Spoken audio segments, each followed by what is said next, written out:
It's here. Guild Wars 2. Janthir Wilds is dropping.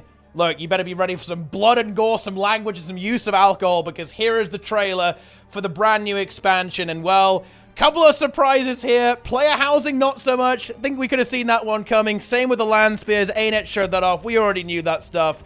But it is a Wing 8 confirmed angle. It's a new raid. And actually, I think we'll get into details of this. A really exciting implementation. I think it's going to work out really damn well, actually. We're going to Janthir. It's looking very pretty. It's looking very green. Okay, people are apparently saying that we've got Titans involved here, guys. You've got Coden. Look at that. You've got the bears in the mix there. We've got Titans as enemies, maybe, or some other kind of crazy elemental. And yeah, range spears, melee spears is going to be a mix. Okay, looking good for the Ellie fans, by the way, actually. Elementalists are better get excited. Looks like it might be ranged. I imagine if they do another bait and switch. Look, here's the Ellie spear. Imagine if they bait and switch this and it's 450 range like hammer. Oh, that would be so funny. But I don't think that's going to be happening this time. Of course, we're going to be talking about this. I'm getting a little ahead of myself here. Nice little logo there. The river flowing down there for Guild Wars 2. Janthir Wilds. And of course, a little teaser at the end. A little teaser over here. For the homestead system, it is player housing. Look, you can put rocks on the ground or something. Those are pillows, maybe, I don't know. Okay, there's stools. You could put plants. I mean, wow, this is just crazy stuff. It's like, you know, a personal guild hall almost. Very exciting.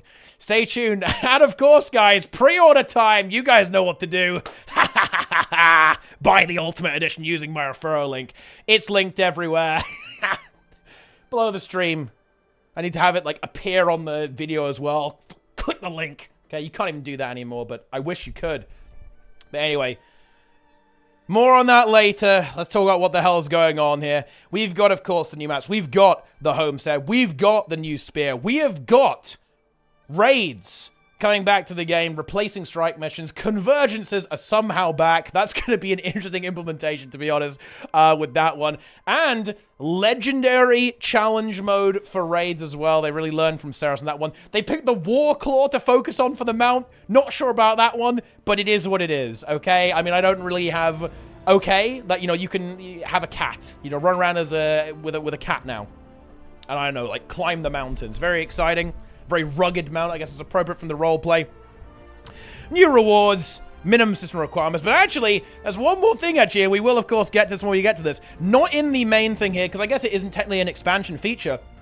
There's some cool stuff going on here as well. We've got a brand new PvP mode coming there as well. Now, that is a big surprise. Like, you know, PvP is, well, dead, basically, and it looks like ArenaNet want to do something about that by trying to mix it up a little bit. Probably a sensible idea to us. And look, we're even going to the Epic Game Store, just like we would with the Steam. But anyway, let's stop getting lost. Let's start getting started. Let's actually go through all of this. Let's get the full analysis, the breakdown on exactly what is going on here. So what's the premise? What are we doing? What are we doing in the expansion? We're heading north to the wilderness of Janthir. Recent momentum events have left the denizens of Tiro determined to recover and build a new future together, knowing that cooperation with neighbors will be crucial to their long-term success. Your allies dispatch you to befriend the lowland Coden of Janthir, a dangerous land that was once home to the stranger Mersat and their white mantle sycophants in the time of the original Guild Wars 2. Did they mean Guild Wars 1 there? I'm not sure. Maybe they mean both. To be fair, it probably is a little bit of both. The story you uncover on the Isle of Janthir will play out across 4 major releases, starting with the initial launch on August 20th. So here we go, August 20th, right at the end of that schedule. We were kind of expecting like a week break until the festival ends, but nope, we're going straight into it. That is real soon, so get ready, my friends. And continue to introduce content in quarterly releases through the first half of 2025. Each quarter of content also includes feature updates, new challenging group content, combat system updates, and more. And first of all here, I actually do want to talk about something here. I think they've... there's some things that look good here. Now, I'm not going to say, oh yeah, this is going to be amazing. We don't know. We have to, we'll see when we see. But what I do like about this is that instead of having kind of a lot of, I feel like, random features with Soto, they just kind of threw a bunch of stuff out there, like rifts, convergences. They were then looking at stuff like they added relics to the game. You know, they were adding the sky scale in there as well. Like they had like the legendary armor, like, you know, all these new currencies, like a lot of features going on there. They just kind of threw at the game, and just to see what the hell was going to work out, basically. What I do like about this is they've definitely picked some really key features. We already talked about this a little bit, but housing, boom, bit of a killer feature for Guild Wars 2, in my opinion. I think players are really going to enjoy that. Boom, new raid, headline feature, love to see that. We're adding spears, new weapon, boom, good. Like, they're picking a couple of things and really focusing on them, like these very key kind of marquee features for the game, which I think is actually a very, very good idea. You're still going to have a little bit of fluff there with, like, you know, got the Warclaw in there too for some reason. You know, that's going to be content. And you got PvP down the line as well. I do like this. It feels like a more focused, refined approach than what we saw in Soto, which I think is actually an intelligent strategy overall. I do like that. I think they talked about learning a lot in the retrospective with Soto. I think that shows here in the feature set and the focus that we're seeing on these particular things. To me, their development strategy here definitely does make sense. And more importantly, I think the really big thing, the big takeaway here, by the way, we are getting stuff on launch. Yeah? We are getting those spears on launch to play with. There's actually a beta coming up very soon at the end of June, on the 27th to the 30th, so that's really soon. And of course, we are going to be getting a lot more information, but there's probably going to be posts pretty much every week, if I had to guess, from now until the expansion, maybe every 2 weeks, we don't know. Yeah, but there's going to be a lot more information coming about this soon to kind of keep us occupied. A lot of beta tests for some of this stuff, I'm sure, and loads of streams. Look forward to Roy, CMC, and Trig walking us through the spears. That's going to be fun, I think. But yeah, I do like the development strategy here, and I do like that we are getting big, impactful stuff that is on launch. You're going to have new relics, obviously. You're going to have the new weapons coming into play. It looks like there is going to be a legendary spear in a backpack. That might not be happening on launch, though. It seems that that's actually going to be in the updates. That, to me, is a bit of a bummer. I would really love to see a legendary on launch so that players can kind of go after that. Like, you know, you log in, boom, I'm going to grind out my legendary spear day one, like week one or whatever. That would be really exciting. I would love to have seen that, but it looks like it is going to be a bit more paced out, which, you know, okay, fine. If that's the way it's going to be, then that's the way it's going to be. Maybe next time in that regard. But anyway, let's dig into some of the actual features themselves. Your journeys will lead you to your own homestead, an account-wide personal housing instance for you to develop as you complete its associated mastery. So one of the masteries is going to be homesteads, the other is going to be Warclaw, the other is going to be something else that probably doesn't do that much. Classic Guild Wars 2 expansion masteries. Homesteads present you with an area of land and a permanent structure to cultivate, decorate, and share with your friends. You can also access nodes and unlocks you've acquired for your personal story home instance in your homestead. Before we launch on August 20th, we have to share loads of information and a look at homestead decoration. So yeah, basically, it's going to be like a personal guild hall, basically. You can decorate stuff. They're kind of merging it with the home instance because all the nodes are going over there. That makes a lot of sense. Like, you wouldn't want to kind of make a competing thing. Now you've got to go harvest your daily home instance, then go to your homestead as well. That would be kind of weird. Looks like it isn't going to be super impactful on gameplay. That's probably for the best, to be honest, because stuff like that tends to end up like garrisons and WoW, and yeah, you don't want that, trust me. So yeah, cool feature. I think it's going to make a lot of money for ArenaNet. I think a lot of players are going to have fun with this. Not something that I have any interest in whatsoever. I am not going to interact with this in any way because I just care about gameplay, and to me, this isn't really gameplay that interests me. I do like player-driven content, though, player-driven creativity, and it would be really cool if maybe some of the stuff they put here can, like, also happen in guild halls too. I think, you know, these are going to be very closely related systems. I wouldn't be surprised if they're basically using the guild hall system and then improving it. It would be really cool if that was a bi-directional thing, and therefore guild halls and stuff like making GVG arenas, making beetle racing tracks are also better as well. That would be really fun, because I think that type of player-driven content is really exciting. You know, I really like the beetle racing tracks and also like the you know, building your own PvP arena. I think that's actually really cool in there as well. So yeah, player-generated content, I'm always a bit of a fan of there. Love to see that. Learn the secrets of the spear from the Lowland Code, and spears, which were previously only used in underwater combat, will now have all new skills for each profession on land. Some professions wield spears as formidable melee weapons, while others hurl them at range. with devastating accuracy. Spears can be used interchangeably in the aquatic and terrestrial weapon slots, but you'll need to equip multiple spears to use them in both. So, yeah, just like having 2 weapon sets. That's exactly what you'd expect. But it's not like a new item type. It's the same item type. So if you've already got a spear, you'll be able to use it. Or if you've already got a legendary spear, that will work. And all the skins work too. One of the post-launch releases will introduce a new legendary spear to acquire. Any unlocked spear skins in your wardrobe would work for spears equipped on land. Yeah, you know what?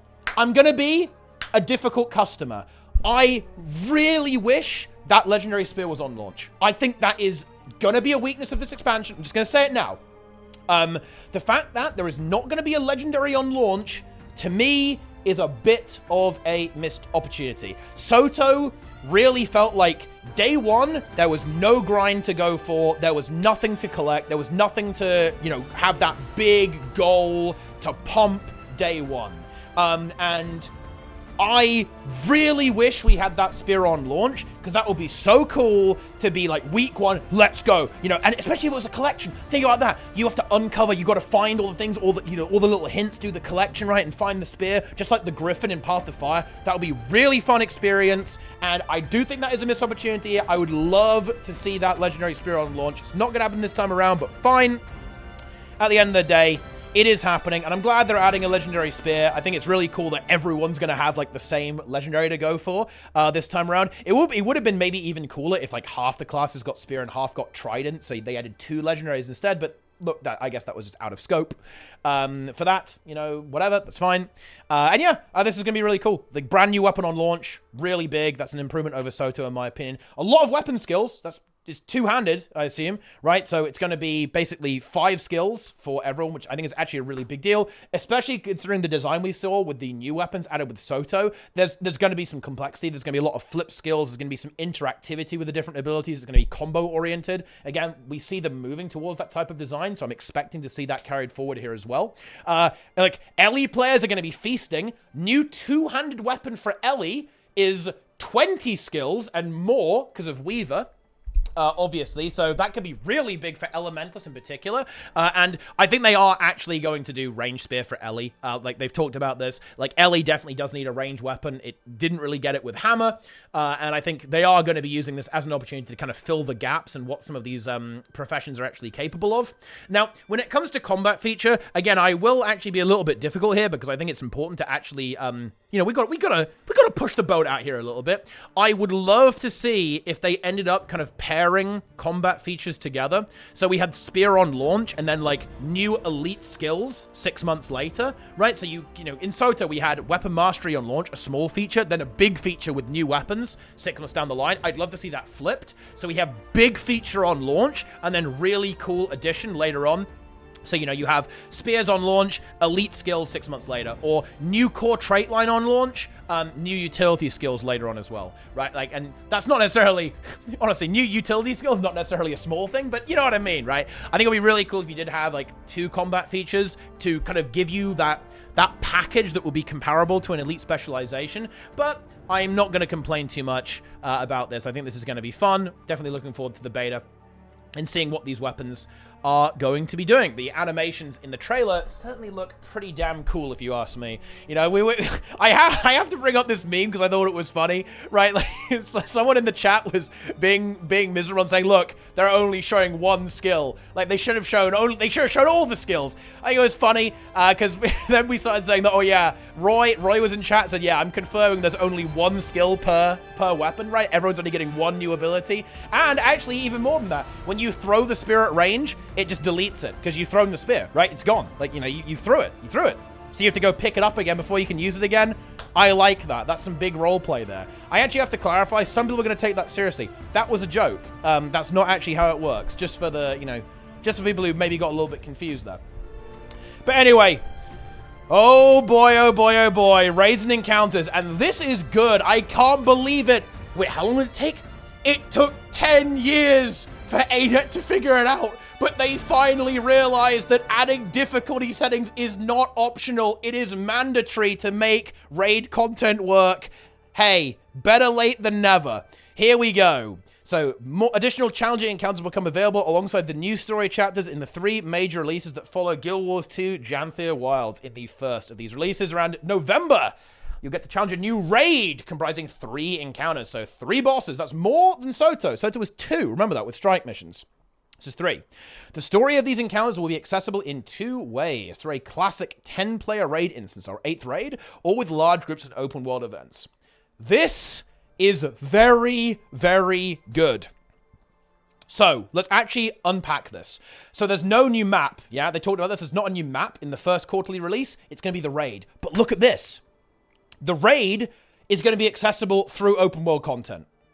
Right? So, those encounters are also being ported over, or, you know, and vice versa, to the open world. So you're going to have this new story that comes out. It's going to be the raid is the new story, but it's also going to be accessible in open world. This is very, very good. This means that it's going to be kind of like a Dragonstorm style thing, where it's going to be, you know, kind of a structured encounter that's going on, but also you can just hop in there and join with a 50-player group, basically.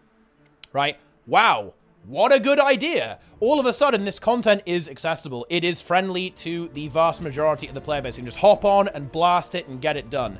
This is a really good decision, in my opinion. I think it does a great job of playing to Guild Wars 2's strengths with having that open world element attached to it. And it also means that people will be able to play this content, right? Like, let's be honest. Most people do not play MMOs for a social group experience. That sounds weird. It is a fact. Almost all MMO players play solo. I don't mean solo as in, like, you know, literally on your own. That's actually extremely uncommon. But people play without interacting with other people. That is a fact. That is true in every single MMO. Like, all of them. There's no such thing as an MMO that isn't almost exclusively solo-driven. If you don't make content solo-friendly, so you don't have to interact with other people, it's dead. That is a fact. And ArenaNet resisted this. They were like, nope, we're not adding easy mode. We're not adding story mode. And now they are.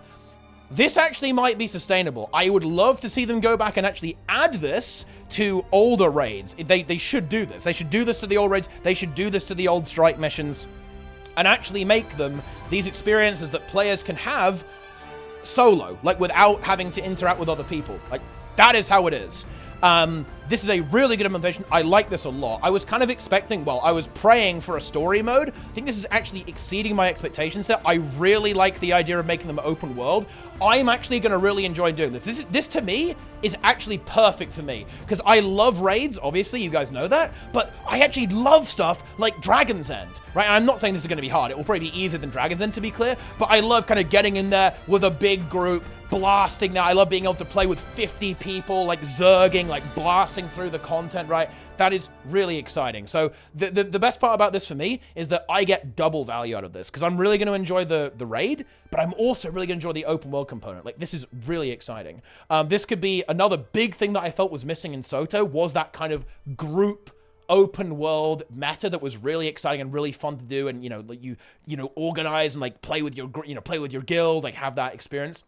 I think this could actually be very much the best of both worlds for me, which actually excites me quite a lot. This is very good, very, very good implementation, actually, as well. I do like that epic, you know, kind of 50-man raid experience that open world brings to the table, and I hope these fights are epic. I hope they're massive, huge bosses, massive, epic scale. That's what Guild Wars 2 does best, and I hope they deliver on this. The convergence system will also be extended. I mean, that's interesting to me. I did not expect them to do that. Including Janthir-specific enemies. Well, I mean, I'm not a big fan of convergences, but I mean, okay, sure. Okay, yep, interesting. So it's going to be like Titan convergences or whatever. Okay, fine. Yeah, and I assume they're going to do challenge modes there as well. Now, to be fair,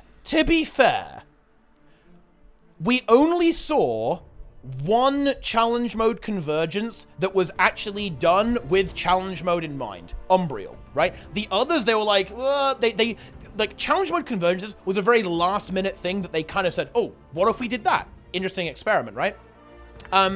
So they're going to go into this with a new kind of refined version of this that is probably going to be building on the fact that, oh yeah, there's going to be a challenge mode. Oh yeah, there's going to be, a leaderboard, right? So this might make a little bit more sense because convergences didn't really make a lot of sense to me, to be honest. I'm not really sure what they were going for with those. I'd love to see more structure as well. My big issue with convergences is that they're very mushy. It's literally just like mow down champion mobs, then fight a boss at the end. I want it to be more like a meta event that has objectives and you have to do things and work together as a team. I basically want an instance meta event. I don't really want kill champions, then kill big bad man at the end. I'd love to see a more mechanical approach. Like, you know, again, you think of meta events that are a little bit more like the Octovine. Meta events that are a bit like Dragon Stand or Dragon's End. Like, that's the kind of thing that I'm looking for. Some proper mechanical interaction. Triple Trouble, Tequatl, right? Like, that type of encounter is what I'd be looking for. Not really, oh yeah, there's some AoEs and there's some champions, you know? So, that one I'm a little skeptical of, but we'll see. I hope they improve. The following major release, and here's the big one. This is cool. Coming in the first quarter of 2025, we'll introduce a challenge mode and legendary challenge mode for the raid. They're actually doing it. CM and LCM are coming back. Ceres was a big success, right? Absolutely was. No questions about that. A lot of people like that, and we're getting 3 legendary challenge mode encounters, 3 CMs. Definitely expected that. The LCM, a nice surprise here. Now, they do need to be careful here. Big issue with Ceres. Legendary mode is literally just more HP. That, let's be honest, it's not great. Challenge mode is still a huge step up from normal. It's literally like going from open world to raid CM difficulty. That's how much of an extreme step up it is. The difficulty curve in Soto Strikes, not good. Same in EOD, actually. For the same reason, because they only have 2 modes, normal and CM, right? It is not even close. The difficulty curve is whack in these content. Like, Ceres, and a big criticism I had of Soto was there was no mid-core content. Or no mid-core content. Normal mode strikes are way too easy for mid-core players. Like, you know, your type of player who's doing daily tier 4s, who's doing weekly raid clear. Like, the challenge modes are too hard, and the normal modes are too easy and not engaging. I really felt that mid-core players were hugely left out in Soto, and I really hope ArenaNet is careful here, and they guarantee that these normal modes and challenge modes are in that middle range for mid-core players to enjoy. That's an incredibly important demographic, in my opinion, in your MMO community, and big left out in Soto. Like, the hardcore sweats loved it, because Ceres Legendary and Challenge Mode are really exciting for that type of player. But for mid-core players, Ceres is pain, right? Like, that is absolute pain. I don't even include Dagda CM. People saying, oh yeah, COCM's not that hard. Yeah, that is true. I should have been more precise. But here's the thing, though.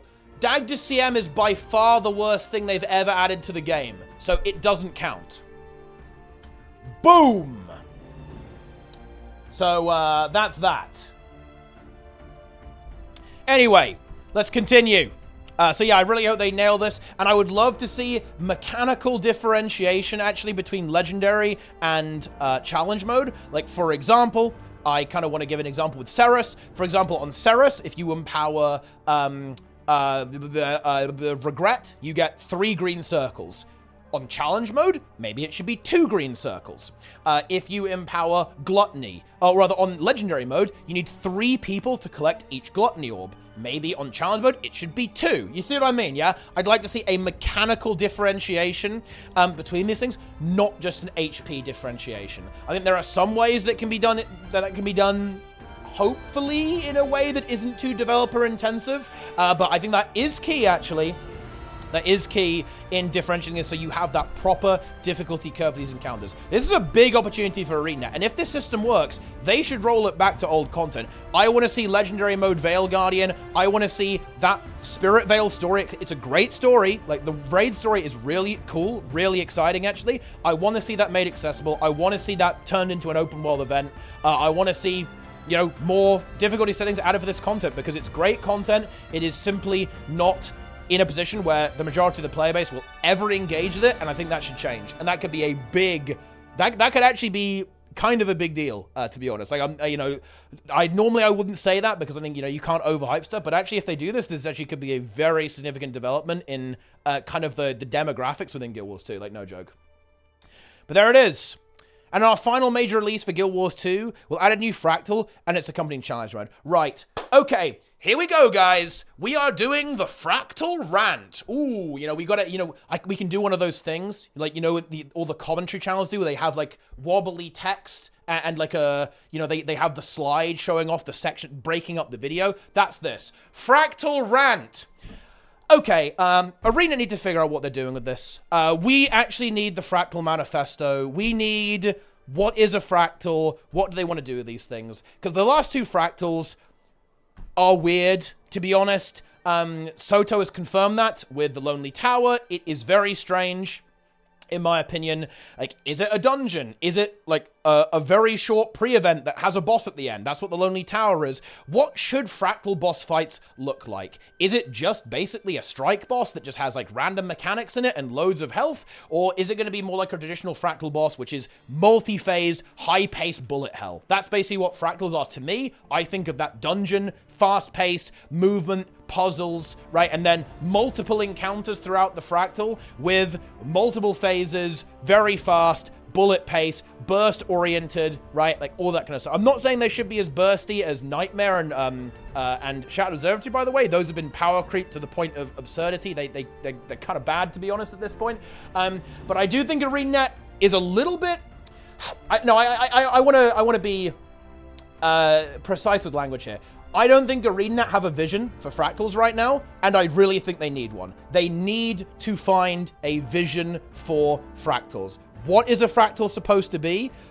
What does that look like? And they need to decide on it and then implement that here as well. Because that's definitely, when it comes to instance content, this is weird. I really think fractals are in a very strange spot, and we haven't seen that change over the last couple of years. So with Silent Surf being literally a strike mission ported to a fractal, and then of course Lonely Tower still being kind of a scuffed strike mission, to be honest. They've got to figure this out. They do. And again, I'd like that dungeon experience, but whatever they decide, they need to actually decide on it. Right?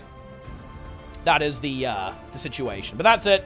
I could rant on for fractals a little bit more, but no, I guess that'll do it. But yeah, actually a really positive thing here as well. I guess one thing that is worth pointing out here, this is replacing strike missions for this expansion. And I kind of want to talk about that a little bit. In my opinion, ArenaNet should merge these two systems. They should just call them all raids. Okay, let's just, you know, call a spade a spade. It's a raid. Strike missions are raids, let's be honest. Like, it's a big badass boss encounter. That's a raid. And there's obviously going to be some differentiation because, of course, raids are multi-encounter instances that have kind of like puzzles and roleplay in between. I think it's still fair to have them under one banner purely for the sake of removing currencies and just simplifying the game down and just messaging as well. There's a reason why ArenaNet is calling fractals fractal dungeons now, because everyone knows what a dungeon is. What the hell is a fractal, right? Like, use the language that makes sense. I think they should combine these two things together. Honestly, they should probably combine dungeons and fractals in some way at some point. If we're being entirely honest here, just again for simplification's sake. But yeah, combine the two systems, and in the future, maybe one expansion you get a full instance that has, you know, the bosses in it. Maybe some expansions you get these kind of, you know, boss in a room. It depends on the development and how well the raid goes. However, you know, I'm gonna say it. Like, I gotta talk about this. This format makes a lot of sense to me, with essentially making the raid open world and a raid at the same time. If this works and the raid is actually good, then I don't think they're going back to strikes. Because this seems to me to be development efficient, which is kind of their goal with strikes, right? Because they wanted to reuse the story bosses in the instances, and they're doing that here. They're reusing open world, and they're translating that into a raid as well. So you've got that development efficiency there. But also, this fixes the accessibility in a way that Strikes didn't. Strikes failed, in my opinion, to address the accessibility issue with instance content in this game. If you look at how many Ceres kills there were only 83,000 Ceres kills in the entirety of Ceres expansion. That is not a lot for an MMO of Guild Wars 2 size, right? It really isn't. And yeah, it was weekly locked. And I think it's really cool, actually, if this open world thing is daily, that is so cool, actually. If players will be engaging with essentially a raid in the open world in a daily lockout, just like a meta event, that will be extremely exciting, in my opinion, because then you're really getting your bang for your buck from ArenaNet's perspective on this encounter design there. Very cool, in my opinion. I like that. But this fixes the accessibility issue. Strikes didn't, and they very clearly didn't, looking at the numbers. They very obviously didn't fix that, looking at the numbers. And this could be a really big, sustainable way for ArenaNet to develop this type of content. So again, if this works out, and the raid community likes the raid, and the open world community likes this content as well, then honestly, I don't think you need strikes anymore, and it's just gonna be raids. So that will be my prediction. That will be my raid. Again, I know there's some ifs there, but if, right? Like, that's what I'm here for. I'm here to speculate. But yeah, I think we've talked enough. We've talked about that for long enough. All right, let's continue. Here's a bit of a weird one. Didn't see this one coming. Wild Warclaws. Guild Wars 2 Janthir Worlds features the Warclaw mount with new mechanics. Previously only available through World vs. World, the Warclaw will be introduced to players in the story of Janthir Wilds, including new skills for PvE play. At the same time, we'll be revisiting the Warclaw's World vs. World skills to provide a refreshed experience that builds on what we've learned about mounts since first implemented the Warclaw. The second part is a little bit scary to me. I don't really like mounted gameplay in World vs. World. I'm a purist, what can I say? I like everyone running around on their maximum size chars with the giant back pieces and staves. Like, that's my idea of World vs. World. I don't really like mounts. I think it kind of compromises the territory control and movement element of World vs. World, which I'm not a huge fan of. I don't like it whatsoever. So I'm a bit worried about that, but Roy assured me it will be okay, and, you know, I trust Roy, so I believe it's going to be fine. It's going to be all good, all good. And, yeah, I mean, okay. If I was ArenaNet, I would have gone for the Roller Beetle, to be honest, or the Griffin. Right? Because those mounts are sick, to be honest. But I guess the Griffin is kind of... I guess the Griffin is... And the Beetle are kind of... I guess with Path of Fire, it'll be weird, because the Griffin is, like, literally a feature of that expansion. The Beetle was Season 4, though, right? Like, and that's the same as the Sky Scale, basically. Not quite as arduous to obtain, of course. But, I mean, I don't know. Those mounts are insanely cool. I'd love to see that. I guess it would have been hard to fit the Beetle into this kind of very rugged environment, I guess. But the Griffin could have worked, right? Maybe.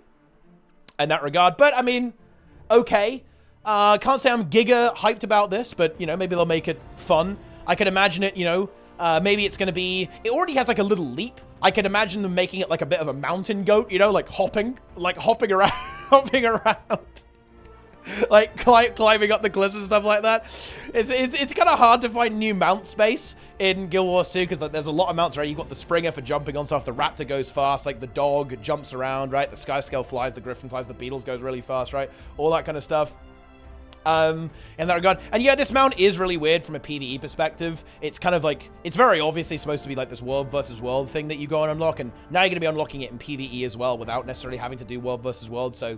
like, more accessibility for players there. And it's just another set of mount skins to sell. Let's not mess about it. They've got housing. We've got mount skins. We've got bikinis coming to the game. I mean, look, ArenaNet could honestly retire. They could just say, fuck it. We don't need to do any more expansions. They're going to be there, you know, on the beach, sun tanning, smoking a cigar. They got nothing to do at this point. Like, it's going to be ridiculous.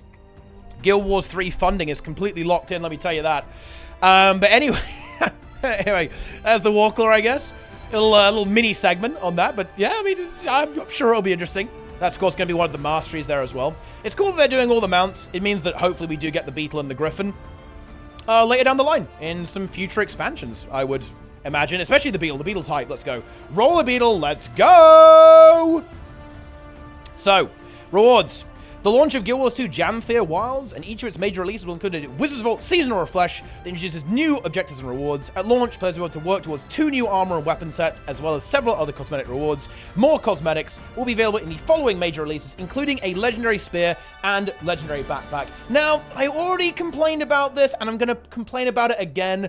I think we need a Legendary on launch. Okay, I am going to keep complaining about this. I am not going to let up. Okay, I got cyberbullied for saying that Soto didn't have any grind on launch, and that was actually a problem. I will once again stand in way of the cyberbullying. I will take the heat for this one. We need a legendary on launch on these expansions. There has to be this big grind. I want to go on a big epic collection quest, just like the Griffin on the launch of Path of Fire. I want to get out there and start grinding a new legendary.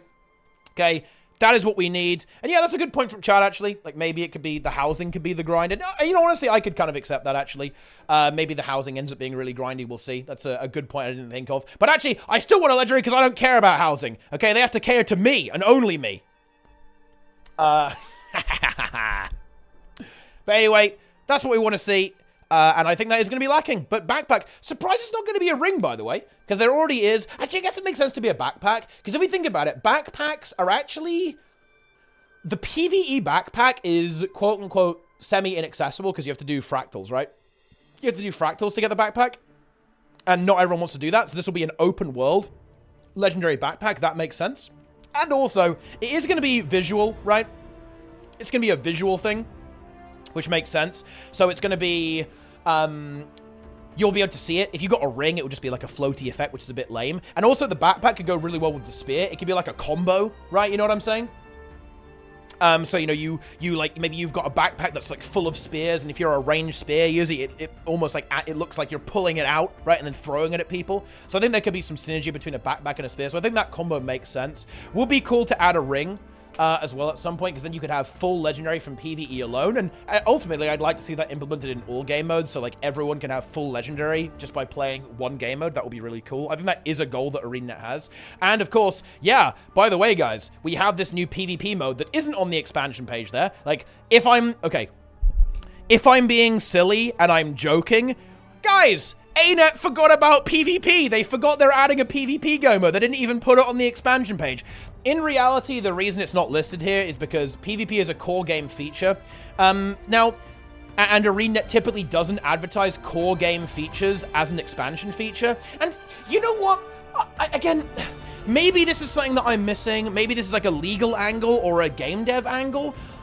I'm not sure if I agree with that philosophy. Like, for example, even if a feature isn't necessarily part of an expansion, I think it can be a selling point of that expansion, or at least of that development cycle, especially with ArenaNet's model, especially with their focus on quality of life. Like, they absolutely, like, during Soto, they were banging on about it. Like, every single post, Grouch was saying, look at the quality of life team, look at them, look at them, look at them. And I feel like they can do the same thing here with World versus World restructuring and a new PvP game mode. I really thought they could do that. Like, PvP is something that is very neglected in Guild Wars 2, but there are players who are interested in this type of content, and I feel like new PvP mode headline on the new expansion, or is coming in the expansion, could be really interesting to get those players to reinstall the game, and then they're going to go, whoa, I want to use a spear, I'm going to buy the game. Same thing with World versus World. Like, look, World versus World it does so well because Guild Wars doesn't really have any competition. Like, there isn't really another, like, open world PvP MMO that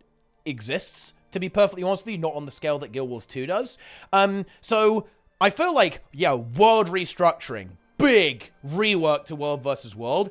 I don't know, like that, you know, I think that's going to raise some eyebrows, right? That's going to be interesting to players who maybe haven't played the game for a while or are indeed looking for, you know, an experience like this. I don't know. That's kind of like a bit of an aside, and it's wrong to speculate. Well, it's unfair to say, oh, they're doing it wrong. That's why I'm just kind of spitballing here. I'm not saying they're doing it wrong. I'm just saying I'm not sure I get it. Like, I feel like these things are actually really important and are actually really worth kind of celebrating as part of an expansion release or as part of an expansion cycle. You know what I mean?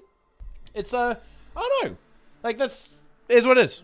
In that regard, I think it'll be cool. And new PvP game mode, to be honest, you know, I'm going to grit my teeth and say this is probably a good call. I do like that they're doing beta testing here as well, that they're not doing a stronghold again where they just like drop it and everyone hates it and it wasn't good, and you know, they probably should have known better and then never improved on it. They're going to do beta tests. I think that's really good. What am I expecting here? I'm expecting a very heavy combat feature. I think it's not going to be deathmatch. They would have said if it was deathmatch, and I think that's a little bit too vanilla, I think, for Guild Wars 2. You can see that with 2v2 and 3v3, the game ends up scuffed, to be honest, if there's no objective whatsoever. So I am expecting some kind of objective-oriented gameplay here. To be honest, like, honestly, they could do something like capture the flag, right? You know, like, they're almost reminiscent of Guild Wars 1, right? I could see something like that.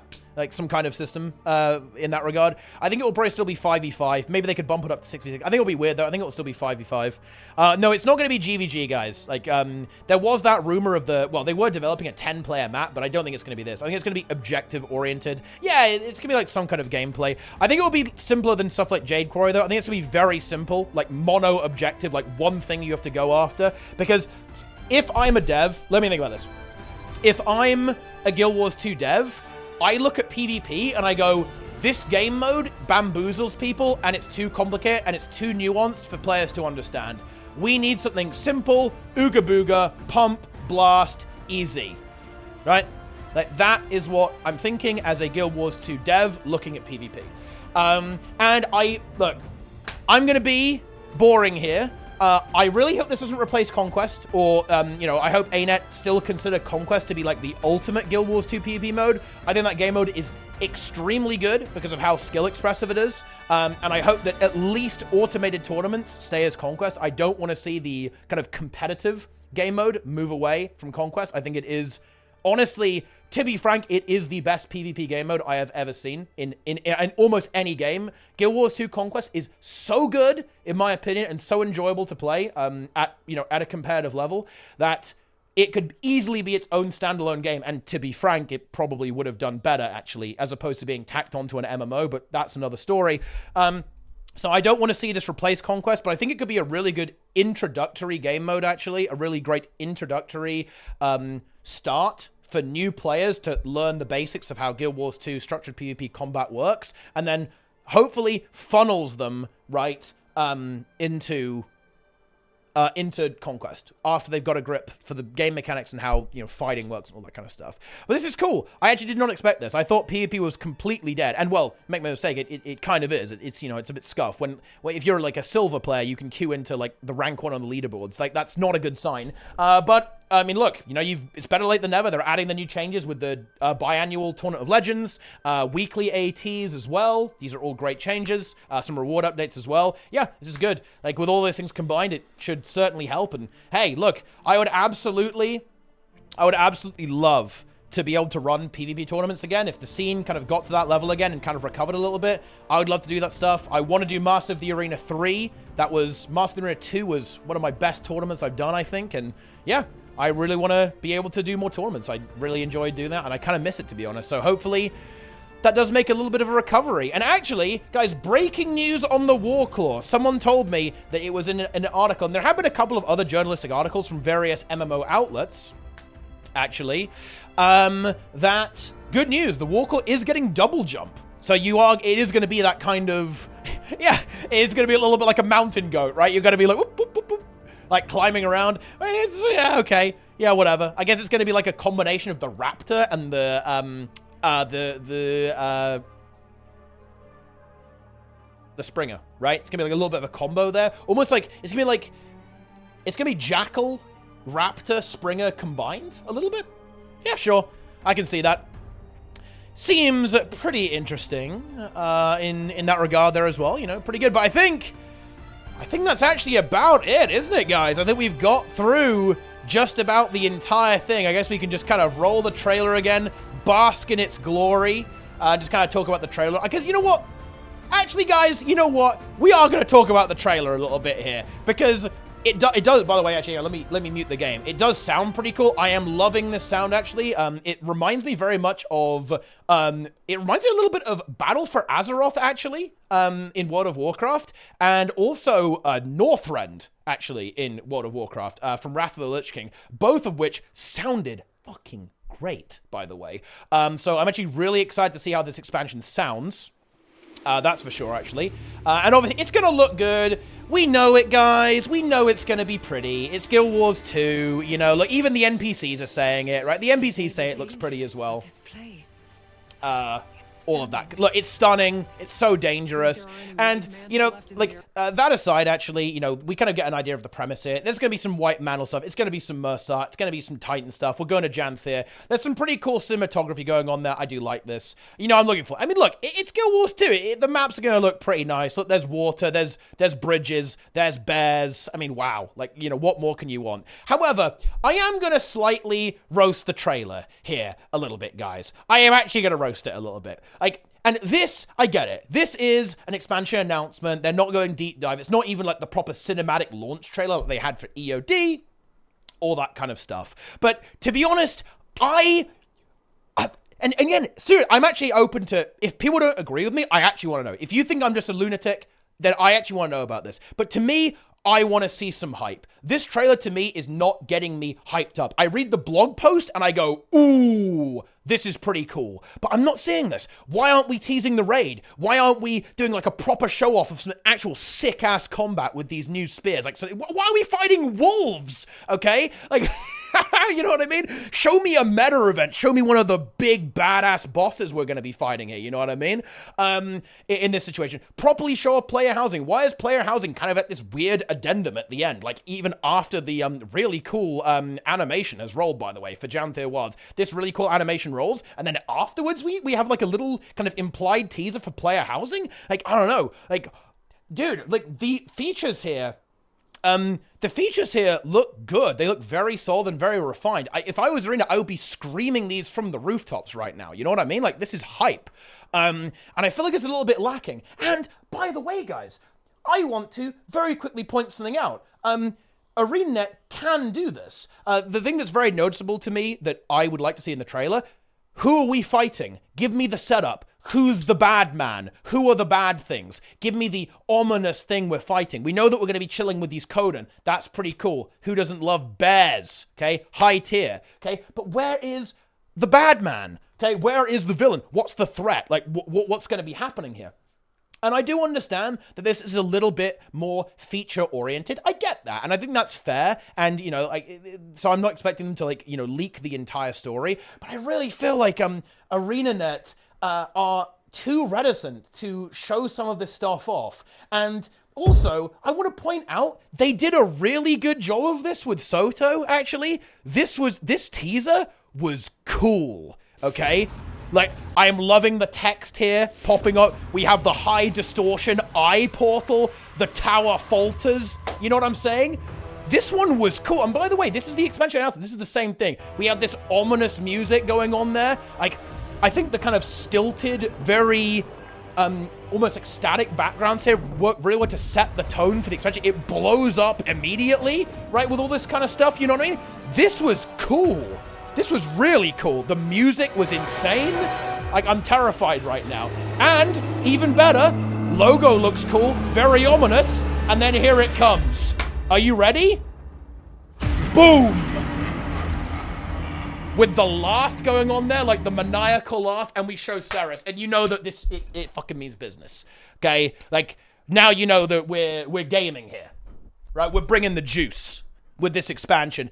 It's Ceres. He's got like giant arms, legendary mode Ceres, CRCM the Breaker. You know what I'm saying? And actually, by the way, DNR Row, you're saying, oh, I bet you didn't like this one either. That's what you're implying there. I know that's what you're implying, by the way. I did actually praise this trailer a lot when that came out. Nice try, buddy. No, I did praise that trailer, and I think it actually is a very solid one that holds up pretty well. And, you know, look, I am kind of holding ArenaNet to the fire here because I actually think the feature set is kind of killer, actually, on this one. It's kind of a killer feature set. Like, if I was them, I'd be going all out hype. It feels like we've got it the wrong way around here. Like, the Soto feature set was like, you know, it was a bit wobbly, let's be honest here. To be frank, I feel like the feature set for this expansion is significantly stronger, in my opinion, than Soto, if we're being real here. It's a strong feature set. It's a strong pitch, in my opinion, for what they've got here. And I'd love to see them go hard and go all out and go for, like, a mega hype trailer. And yeah, maybe they're going for, like, ooh, it's a chill vibes expansion. But you know what? Okay? You know what, guys? You know what? I'm going to reference WoW, okay? You know what's a chill vibes expansion? Dragonflight. And they still go mega hype with giant dragons flying everywhere and explosions, and it's huge and it's epic, all right? You can do both, right? You can do both, and ArenaNet should do both, okay? They should, because this is pretty good, and I want to see some energy. I want to see people getting amped up and hyped up about the trailer. Right, that's it. Oh yeah, one more thing. We're also going to the Epic Games Store. I mean, I don't really have much commentary on this. I actually don't use the Epic Games Store whatsoever. But, I mean, look, ArenaNet, they're looking to make their game more sustainable, and part of that is expanding to different markets. This one makes a lot of sense to me, I think. You know, I'm sure plenty of people use that store, like they do with Steam, right? Probably not quite as many as Steam, but more money, more video game, more development. Easy. You love to see it. I don't really have any particularly strong opinions on this. But yeah. That's it. Enjoy! Again, you can visit the official store or hop into the game to purchase the upcoming expansion Guild Wars 2 Janthir Worlds using my referral link down below. Between now and launch on August 20th, we'll be sharing additional information about the features and content like the new spear skills, homesteads, raids, and more. So, good news, we've got plenty of React content to come, guys. Oh yeah, you had better believe it. But that's it. Yeah, I have to say, looks very robust. To me, actually very solid overview of what's going on. I'm definitely looking forward to some deep dives. I really want to see some streams. That's another thing. Let me also be annoying. Should I be annoying, guys? Oh, yeah, let's do it. I want to see some dev streams. I think the developers, for especially the forward-facing ones, are actually really entertaining and really charismatic. I want to see Grouch talking about this expansion. I want to see Roy. I want to see Trig. Okay, let's go. Let's get these gamers into the mix here. Let's make it happen. Okay, let's get some content. That would be cool. I think we're gonna get something that for the spears. Actually, I don't know if Indigo is still a dev who works on the raids, but yeah, I'd love to see Indigo talk about kind of like some of the raids there, because for those who don't know, Indigo, big raid gamer. Mesmer Enjoyer, Mirage Blaster, that's what I'm talking about. No, no shout out to CMC, actually, because CMC is, you didn't even show up to the last balance patch. He couldn't be bothered. Literally couldn't be bothered to show up to the last patch, guys. Left Roy and Trig in the lurch. Okay, no shout out to CMC, okay? Boom. Obviously, shout out to CMC. I want to see some hydration there. I want to see that content. CMCW in the chat on the spear stream. You better be ready for it. But anyway, I'm derailing here a little bit, but honestly, I mean, who wouldn't? Okay, it's pretty cool, but I would like to see some of those streams, some more of that hype coming through. Hopefully the launch trailer is going to be sick. It's going to be epic, and maybe these little thingies are going to be very scary. But yeah, I guess they didn't even get teased, right? Like the Cryptis did, really. Yeah, we really kind of got into the Cryptis of Soto, not so much with whatever the hell these things are. Some people think Titans. Maybe they're just random elementals. Honestly, who knows? But anyway, guys, that is gonna do it. Expansion 5, Janthir Wilds. We're ditching the nomenclature. There's no of in this title. It's coming very, very soon. We're hitting that yearly cadence. August 20th is coming. Get ready for Wing 8 convert. Oh, wait, no, I forgot about it. I forgot to show off the tabs. Guys. Bonus meme for the end of the video for everyone who stuck it out this long, okay? Check this out. We have got some incredibly amusing things that are going to be happening, guys. This guy said, I'll eat a cardboard box. If we get if we do get housing, I'll eat an entire cardboard box, mark my word. A content creator apparently said they would cover their entire body in Vaseline and crawl around like a slug if the feature was Wing 8. And guess who that was, guys? That's right, Snebzor. Dranet says, if Wing 8 is announced, I am becoming a Guild Wars 2 player. Isa, Guild Wars 2 hate watcher, said he would return to Guild Wars 2 and stream for a month if Wing 8 is out.